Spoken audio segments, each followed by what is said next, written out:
Hello, good evening, नमस्कार। मैं नीतू टंडन अपने चैनल में आपका स्वागत करती हूँ। बच्चों, आज हम लोग संधि के भेद गुण संधि के बारे में पढ़ेंगे।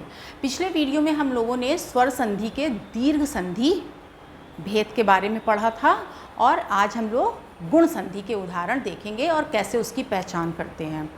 तो गुण संधि में आपको 3 मात्राओं वाले शब्दों को याद रखना है। ठीक, कौन कौन से? एक तो आपको एक ही मात्रा वाले शब्द याद रखना है, यानी ऐसे शब्द जिसमें एक ही मात्रा होती है वो गुण संधि का उदाहरण होता है। दूसरा ध्यान रखना है ओ की मात्रा वाले शब्द जिसमें ओ की मात्रा होती है। और तीसरा अर की मात्रा वाले जो ऋषि वाले शब्द होते हैं उसमें वो गुण संधि की पहचान होते हैं। अब इसका क्या नियम है, या हम कहेंगे एक साधारण सा तरीका होता है। जैसे मैंने आपको स्वर के परिवार के बारे में बताया था, जिन बच्चों ने मेरा पिछला वीडियो देखा होगा उन्हें समझ में आ जाएगा बहुत आसानी से कि स्वर के परिवार कैसे मैंने समझाए थे, क्योंकि वो अगर आप देख लेंगे तो उससे आपको बहुत आसान हो जाएगा संधि के भेद पहचानना। तो स्वर के जो 5 परिवार होते हैं, दीर्घ संधि में क्या था कि एक परिवार अपने ही परिवार को बड़ा करता था। मान लीजिए आ की मात्रा वाले जो शब्द चल रहे हैं वो चेंज होकर आ की मात्रा में ही परिवर्तित होते थे। ई वाले शब्द हैं, ई में ई का परिवार ही बड़ा होता था। लेकिन यहाँ पर बिल्कुल चेंज है। यहाँ पर हमको क्या ध्यान रखना है, एक हम मैथ्स दिखाते हैं आपको। 1 + 2 = 3। अब क्या मैथ है इसमें, कि आपको क्या देखना है कि कोई भी जो आपके पास एक शब्द है उसमें जो फर्स्ट वर्ड का आपको लास्ट देखना है वो एक परिवार से होगा। ठीक, सेकंड वर्ड का जो पहला आपको देखना है वो दूसरे परिवार से होगा, और जो चेंज होके शब्द बनेगा उसमें जो मात्रा लगेगी वो तीसरे परिवार की होगी। कैसे? मान लीजिए ये शब्द है गण जमा ईश। ठीक, बराबर क्या बना ये? गणेश।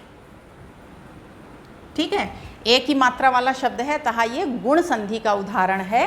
अब इसमें जो मैं इसकी मैथ्स की आपको इस फॉर्मूले की बात कर रही थी वो कैसे आपको पहचानना है कि आपने पहला वर्ड देखा अड़ा है, यहाँ पर इसमें कुछ भी हमें नहीं दिख रहा है, इसका मतलब यहाँ पर आ है। ठीक है, तो आ, तो एक परिवार हो गया आ का। दूसरा शब्द का यहाँ पर ईश है, तो यहाँ पर ई है, आ + ई दूसरे परिवार की है, और जो चेंज आया है वो क्या आया है? ए। ठीक, ए की मात्रा, यानी जो ये चेंज किस में होगा? ए में बदलेगा, यानी तीसरे परिवार का शब्द बनेगा। ये इसीलिए कि एक पहले वर्ड का लास्ट एक परिवार से आएगा, दूसरे शब्द का फर्स्ट जो हम देखेंगे वो दूसरे परिवार का होगा, और जो चेंज होगा वो तीसरे परिवार का होगा। तो शब्द बना यहाँ पर एक ही मात्रा का। तो गुण संधि की यही पहचान है। तो आपको अगर ये आप याद रखेंगे स्वरों के परिवार, बहुत आसानी आपको हो जाएगी। चलिए अब हम कुछ उदाहरण देखते हैं। चलिए, पहला उदाहरण है सुर जमा इंद्र बराबर सुरेंद्र। क्या देखना है आपको? जैसे कि मैंने ये एग्जाम्पल में बताया आपको फर्स्ट वर्ड का लास्ट देखना है। तो यहाँ पर क्या है? आ है। ठीक, दूसरे शब्द का पहला आपको देखना है, उसमें कौन सा स्वर है? ई है, और जो परिवर्तन आएगा वो क्या होगा? एक ही मात्रा का शब्द बना है सुरेंद्र, तो आ + ई = ए। पहला परिवार, दूसरा परिवार, और चेंज आया वो तीसरा परिवार। तो यहाँ पर एक ही मात्रा वाले शब्द याद रखिएगा गुण संधि की पहचान होते हैं।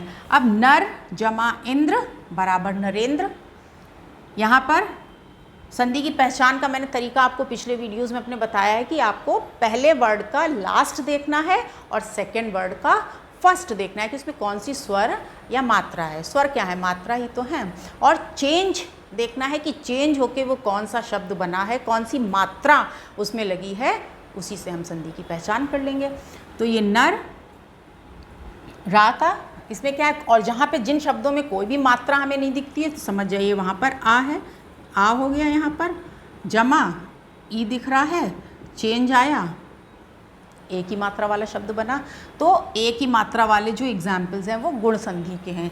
एक और देखते हैं बड़े आ की, यहाँ पर बड़ा आ है फर्स्ट के लास्ट में, यहाँ पर ई है, चेंज आया ए, एक ही मात्रा वाले शब्द बन रहे हैं, चाहे बड़ा आ हो या छोटा आ हो, प्लस बड़ी ई है या छोटी ई है, लेकिन जो परिवर्तन होगा वो एक ही मात्रा वाले, सिंगल मात्रा यहाँ पर लगेगी ए, आई में मत कंफ्यूज होइएगा कि दो मात्राएं लगा दें। अच्छा, अब है महा जमा ईश, महेश, यहाँ भी बड़ा आ है, सेकंड शब्द में बड़ी ई की मात्रा, चेंज आया, महेश।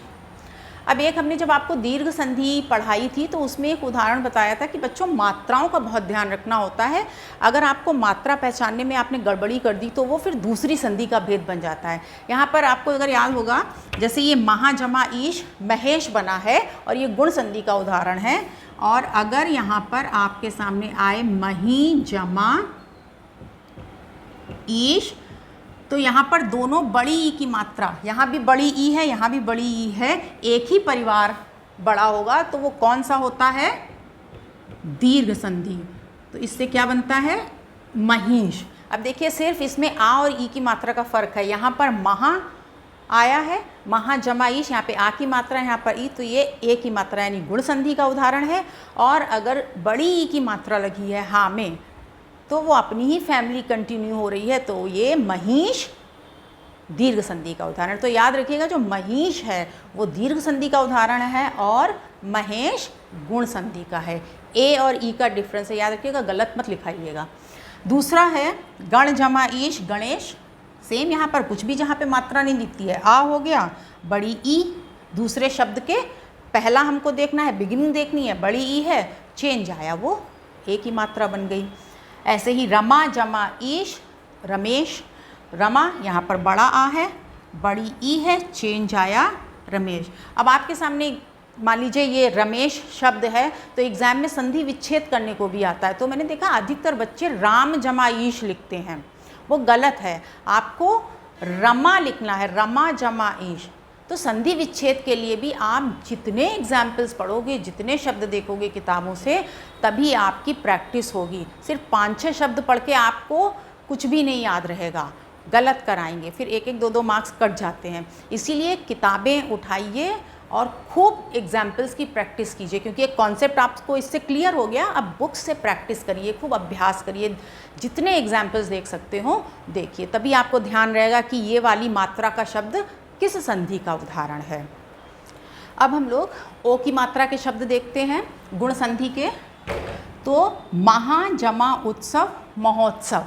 अब आप इन उदाहरणों में देखिए, महोत्सव, जलोर्मी, महोर्मी, ज्ञानोपदेश, परोपकार, इसमें सब में ओ की मात्रा आ रही है। और मैंने कौन से बताए थे, र की मात्रा, ऋषि वाला है ना, कैसे, देवर्षि, अर का प्रोनाउंसिएशन आ रहा है, महर्षि यानी अर की मात्रा वाले शब्द। अब इनको भी एक बार समझ लेते हैं।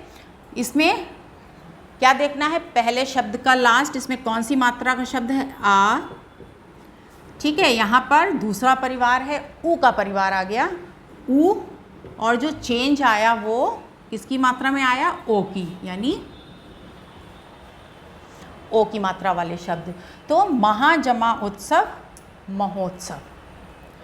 जल जमा उर्मी, ला में कुछ नहीं दिख रहा है, आ का स्वर है, बड़ा ऊ, ओ, जलोर्मी, चेंज किस में आया, ओ की मात्रा। महा जमा उर्मी, महा इसमें क्या है, आ की मात्रा दिख रही है, उर्मी में बड़ा ऊ, चेंज क्या आया, महोर्मी, ठीक, ओ की मात्रा। ज्ञान, यहाँ पे आ छुपा है, यहाँ पर ऊ है, तो आ जमा ऊ, चेंज क्या आया, ज्ञानोपदेश, ज्ञान जमा उपदेश, ज्ञानोपदेश। पर जमा उपकार, परोपकार, पर रा में कुछ भी नहीं है, समझ जाइए आ का स्वर छुपा हुआ है, आ प्लस ऊ, सेकेंड वर्ड की बिगिनिंग हमने देखी, यहाँ पर ऊ है, छोटा ऊ, और जब चेंज हुआ तो परोपकार बना, रा में ओ की मात्रा लग गई, जो चेंज आया, देखिए रा में आ और ऊ मिलाकर ओ की मात्रा लग गई, तो परोपकार भी गुण संधि का। और ये बहुत कॉमन एग्जाम्पल है परोपकार, तो याद रखिएगा कि गुण संधि का उदाहरण है। अर की मात्रा के शब्द देखते हैं। देव जमा ऋषि, देवर्षि, वा में आ छुपा हुआ है, ये री चेंज आया, अर की मात्रा लग गई यहाँ पर। महा जमा ऋषि, महर्षि, ये देखिए जो इस तरीके से ऊपर लगती है ना मात्रा, ये वाली मात्रा, ठीक है, र की, तो शा पेट कटा जो शा होता है उसमें लगी है। समझिए ये देवर्षि, महर्षि, ये सब गुण संधि के उदाहरण हैं। तो गुण संधि में आपको क्या क्या चीज़ों का ध्यान रखना है? 1 + 2 = 3, यानी एक शब्द, इसमें जो उसकी लास्ट आप देखेंगे, एंडिंग देखेंगे, वो एक परिवार से होगा। दूसरे शब्द की जो बिगिनिंग देखेंगे वो दूसरे परिवार से होगा, और जो चेंज जो शब्द होगा उसमें तीसरा परिवार आपको मिलेगा। और जो भी ए की मात्रा वाले शब्द हैं, ओ की मात्रा वाले शब्द हैं, रा की मात्रा वाले शब्द हैं, वो गुण संधि में आएंगे।